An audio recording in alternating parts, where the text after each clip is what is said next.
Pekný deň, drahí priatelia. Chceli ste si včera kúpiť nejaké lieky proti bolesti hlavy? Ale bolo vypredané? No nečudujte sa. Všetky totiž to skúpili progresívci po tom, čo zhliadli video Jana Mažguta o tom, ako progresívne Slovensko zo stranických peňazí cez nejakú pofidernú firmu financuje Ivana Korčoka. No takejto hlúposti sa nedá ani naučiť. To sa taký človek musí už narodiť, aby bez brzdenia narazil čelom rovno do obrovského múru.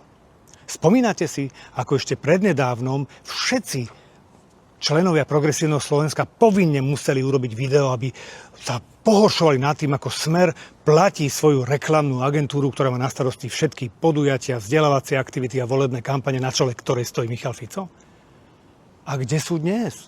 Pani Mesterová, pani Uhrík, pán Sabo, kde sú vaše pohoršujúce videá nad tým, že Progresívne Slovensko, aby obišlo platenie daní a odvodov pána Korčoka, to posiela cez nejakú pofidernú firmu? Ale najväčší problém majú novinári, pretože v snahe zakryť tú obrovskú zlodejskú kauzu Šimečkovcov z datácií a z eurofondov nastúpili proti Smeru a samozrejme začali podporovať všetky tieto videá progresívcov tým najväčšími moralizujúcimi a pohoršujúcimi videami. A dnes? Počujete to ticho? Nič. Oni totiž to 2 dni nespia a nevedia, čo majú urobiť. Ani by ich vo sne nenapadlo, že ich progresívne Slovensko môže vtiahnuť do takéhoto priešvihu, z ktorého sa nedá ísť von.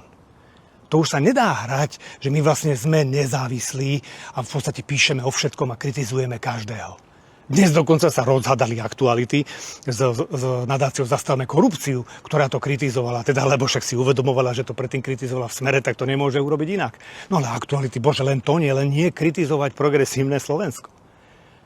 Viete, to je ich najväčší problém, ktorý sa snažia vždy len vyvolať obrovskú hádku, spor a svojou dilentantosťou, absolútnou nevzdialenosťou a klamstvami sa snažia bojovať v politickom procese. Čo sa stane vtedy, ak by takíto ľudia dostali do ruky štát? No spálená zem a zatiahnutie možno do nejakého konfliktu, vojny alebo hádky so susedmi. Ale spomeňte si ešte raz na tú ich absolútnu dvojtvárnosť. Keď mal nehodu Pavol Gašpar, to boli schopní zvolať mimoriadne schôdze, mítingy, konferencie, výbory, len aby to prejednávali. A kde je to isté z ich strany kritizovanie alebo zvolanie, keď zranil a nedal prednosť jazdy a spôsobil nehodu Ivan Korčok? Kde je dopravná nehoda ďalšieho poslanca, ktorý takisto porušil predpisy a spôsobil dopravnú nehodu? Ticho. Ja si osobne myslím, že oni už vlastne nemôžu hovoriť nič.